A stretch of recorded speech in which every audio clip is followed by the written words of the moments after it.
हैं, जहां नीतीश कुमार के बेटे और जदयू के नेता निशांत कुमार पटना के गांधी मैदान में ईद मिलन के बाद सीधे पार्टी के बड़े नेता केंद्रीय मंत्री ललन सिंह के आवास पहुंचे, जहां उन्होंने ललन सिंह के साथ बंद कमरे में 15 मिनट तक बातचीत की। माना जा रहा है कि आने वाले दिनों में बिहार में जो सत्ता परिवर्तन होने जा रहा है उसे लेकर ये मुलाकात हुई। अंदाजा लगाया जा रहा है कि दोनों नेताओं में नई सरकार के गठन पर चर्चा हुई। वैसे ललन सिंह ने इस मीटिंग से जुड़े सवाल का कोई जवाब नहीं दिया, पर उन्होंने इतना जरूर कहा कि जदयू के राष्ट्रीय अध्यक्ष नीतीश कुमार ही होंगे। उन्हीं का बनाया हुआ नीतीश कुमार जी इस पार्टी के सर्वोत्तम, तो राष्ट्रीय अध्यक्ष कौन होगा? ममता बनर्जी को छोड़ दीजिए। ऐसे ही तेजस्वी जी बोलते थे पहले चुनाव के पहले, ममता जी इस बार जा रही है। इस खबर पर अधिक जानकारी के लिए हमारे साथ बिहार स्टेट हेड मरगूब आलम लाइव जुड़े हुए हैं। मरगूब, जिस तरीके से लगातार नीतीश कुमार के बेटे जब से जदयू का ज्वाइन किए हैं तब से चर्चा में रह रहे हैं, बताया जा रहा है कि निशांत कुमार पटना के गांधी मैदान ईद मिलन के बाद से पार्टी के जो बड़े नेता ललन सिंह माने जाते हैं उनके आवास पहुंचे। 15 मिनट तक बंद कमरे में बातचीत हुई। इस बातचीत के क्या कुछ मायने निकाले जाएंगे? निशांत नीतीश कुमार का विरासत संभालने जा रहे हैं और निशांत कुमार के पूरे एक्टिविटी को अंजना पिछले 5 दिनों से आप देखेंगी तो निश्चित तौर पर राजनीतिक टीकाकार भी आश्चर्यचकित हैं कि आखिर निशांत को हो क्या गया। जो व्यक्ति मुख्यमंत्री आवास से 3-3 दिनों के बाद निकलता था, जो लड़का कहीं जाता नहीं था, वो इतना ज्यादा पॉलिटिकल एक्टिविस्ट लगातार मीटिंग कर रहे हैं। और आज जब गांधी मैदान से निकले तो ललन सिंह क्या पहुंच गए। ललन सिंह की थोड़ी देर के हाथ परब हो गए, हुआ तो क्या हुआ, और बंद कमरे में हो गए 20 मिनट की बातचीत। कहा जा रहा है कि आने वाले दिनों में जो सरकार बनेगी उसको लेकर के निशांत ने ललन सिंह को एक मैसेज दिया। यह भी कहा जा रहा है संगठन की मजबूती को लेकर के दिया है। यह भी कहा जा रहा है कि आगे किस तरीके से पार्टी चलेगी उसको लेकर के दिया है, क्योंकि अब यह बात मान लीजिए अंजना कि नीतीश कुमार की विरासत निशांत संभाल चुके हैं। लेकिन ललन सिंह से मुलाकात बहुत छोटी मुलाकात नहीं है। ललन सिंह से मुलाकात का मतलब है कि निशांत और ललन सिंह की जो बातचीत हुई वो बातचीत बीजेपी आलाकमान तक जाएगी। निशांत ने अपनी मैसेज ललन सिंह को कहा है, ललन सिंह मैसेज देंगे बीजेपी आलाकमान को। आने वाले दिनों में सरकार बदलने वाली है, मुख्यमंत्री नीतीश कुमार हटने वाले हैं, मुख्यमंत्री नीतीश कुमार राज्यसभा जा रहे हैं।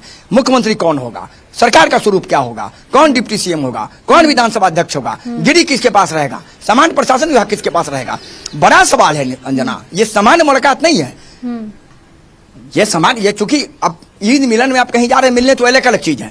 ललन सिंह से तो ईद मिलन करने नहीं गए थे। ललन सिंह से मुलाकात का सीधा मतलब है राजनीतिक बातचीत, सीधा मतलब है आने वाली सरकार का स्ट्रक्चर, आने वाले सरकार का स्वरूप निशांत बताना चाह रहे हैं ललन सिंह को। और जो भी बातचीत होगी वो बातचीत भाजपा आलाकमान तक जाएगी। तो ये बैठक बहुत महत्वपूर्ण बैठक थी। यह बैठक बिहार के राजनीतिक दृष्टिकोण से बहुत बड़ी बैठक थी। यह बैठक आने वाली सरकार के स्वरूप को लेकर बहुत बड़ी बैठक थी। और हालांकि निकले तो उन्होंने कुछ नहीं कहा। हालांकि जब हम लोगों ने पूछा ललन सिंह जी से तो उन्होंने बात को नकार दिया, बात सवाल को सुना निकल गए। तो सीधा मतलब था कि कहीं न कहीं ललन सिंह भी पत्ते नहीं खोलना चाह रहे हैं, लेकिन निशांत का मिलना एक बड़ा राजनीतिक घटनाक्रम है। मैं आपको आज बता रहा हूं ये सामान्य घटनाक्रम क्या लग रहा है कि जिस तरीके से लगातार निशांत जो है काफी एक्टिव दिख रहे हैं और दूसरी ओर सरकार का गठन होने जा रहा है, क्या लग रहा है क्या महत्वपूर्ण ऐसे पद होंगे जो निशांत को मिलेंगे? देखिए निशांत के लिए पद कोई मायने नहीं रखता अंजना। निशांत के लिए पद कोई मायने रखता है, जो चाहेंगे वो बन जाएंगे। वो मैं आप बोल रहा हूं, अगर आज नीतीश कुमार अड़ जाए कि मुझे मुख्यमंत्री का पद चाहिए, बीजेपी कभी पीछे नहीं हटेगी। क्योंकि बीजेपी को बिहार में अगर राजनीति करनी है तो नीतीश कुमार के साथ करनी होगी। क्योंकि बीजेपी एक बार प्रयोग कर चुकी है, अकेले चुनाव लड़ के प्रयोग कर चुके। 43 से 45 सीट पर बीजेपी चली आई थी। इसीलिए यहाँ रहना होगा तो आपको नीतीश कुमार के साथ ही रहना होगा। तो इसीलिए घटनाक्रम का ही घटनाक्रम होता है राजनीति में। पद क्या होगा, स्वरूप क्या होगा, कौन किसे पद मिलेगा, विधानसभा अध्यक्ष का पद किसके पास होगा, गिरी किसके पास होगा, समान प्रशासन किसके पास होगा। तो निशांत ने विरासत संभाल लिया ना। अब तो नीतीश कुमार पर्दे के पीछे रहेंगे, निशांत आगे रहेंगे और आगे से फ्रंट फुट पर खेलेंगे और सीधी बातचीत करेंगे वो। और जिस तरीके से निशांत को बैक सपोर्ट मिल रहा है कार्यकर्ताओं का, वोटरों का, मंत्रियों का, ये अपने आप में बताता है कि निशांत कुमार फ्रंट फुट पर खेल रहे हैं। हालांकि एक सप्ताह भी उन्हें राजनीति में आए हुए नहीं हुआ है, लेकिन कहीं न कहीं उनकी एक्टिविटी आप देख लीजिए, एक्टिविटी बता रही है कि निशांत कुमार नीतीश कुमार की विरासत को बहुत आगे ले जाएंगे और बहुत आसानी तरीके से ये कोई सोच लेगा कि निशांत को हम किसी बात पर मना ले, निशांत को किसी बात पर हम अपने साथ लेकर चले, ये होने वाला नहीं है। पार्टी के साथ साथ कार्यकर्ताओं की भावना जो है वो लेकर वो चलेंगे और यही कारण है कि आने वाले दिनों में जो सरकार का स्ट्रक्चर है, सरकार का स्वरूप है, जो संगठन का है, उसको लेकर के ललन सिंह से बड़ी मुलाकात हुई है और एक बड़ा मैसेज निशांत ने देने की कोशिश की है। अंजना मरगूब, जिस तरीके से निशांत जदयू में आए हैं और ज़्यादा दिन भी नहीं इनका आना आया हो रहा है, लेकिन एक विकास पुरुष के तौर पे सीएम नीतीश कुमार को देखा जाता है, उनकी जो छवि है उसके साथ निशांत कितना जस्टिफाई कर पाएंगे? देखिए, निशांत कुमार नीतीश कुमार का इमेज बहुत बड़ा है, वो उनके बेटे हैं, उनको इमेज बनाना पड़ेगा। लेकिन यह बात मान के चले, पर्दे के पीछे राजनीति कोई करेगा बिहार में तो नीतीश कुमार ही करेंगे। नीतीश कुमार के विकास के प्रोजेक्ट को कोई हटा नहीं सकता, कोई रोक नहीं सकता, चाहे वो एनडीए के साथ रहे या महागठबंधन के साथ रहे। निशांत उसी पिच पर खेलेंगे, उसी पिच पर खेलेंगे। उनको सिक्सर मारना होगा तो नीतीश कुमार के आदेश से ही सिक्सर लगेगा, चौका लगना होगा तो उसी के आदेश से लगेगा। तो बिल्कुल पिच वही है, बॉलर वही है, गेंदबाज वही है, सिर्फ अंपायर चेंज हो गया है।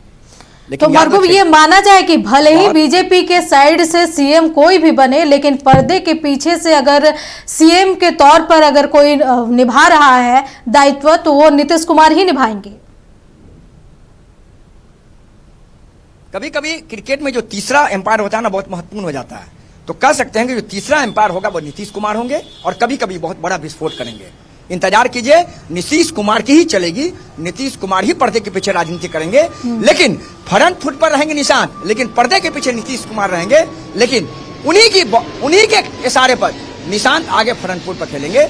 और राजनीति अगर करनी है बिहार में तो आपको नीतीश कुमार को लेकर चलना पड़ेगा। ये बात बीजेपी जानती है, इसलिए बीजेपी नीतीश कुमार के किसी भी निर्देश को, बीजेपी नीतीश कुमार के किसी विकास के प्रोजेक्ट को, बीजेपी नीतीश कुमार के किसी डिमांड को कभी नकार नहीं सकती। सवाल ही पैदा नहीं होता, क्योंकि बीजेपी एक बार नकार के देख चुकी है, 43 से 45 सीट पर आ गई और बीजेपी को उसी दिन लग गया था, उस समय सुशील मोदी लीड कर रहे थे, बीजेपी को लग गया था कि नीतीश के बिना बिहार में संभव ही नहीं है। अंजना, चलिए मरगूब, नजर बनाए रखे। तमाम जानकारी के लिए आपका बहुत बहुत शुक्रिया। तो बता दें कि ईद को लेकर के निशांत कुमार गांधी मैदान पहुंचे थे और वहां से सीधे वो ललन सिंह के आवास पहुंचे, जहां बंद कमरे में 15 मिनट तक बात हुई। हालांकि बताई जा रही है ये कि आने वाले समय में जो सरकार बनने जा रही है, इसको लेकर बातचीत हुई है।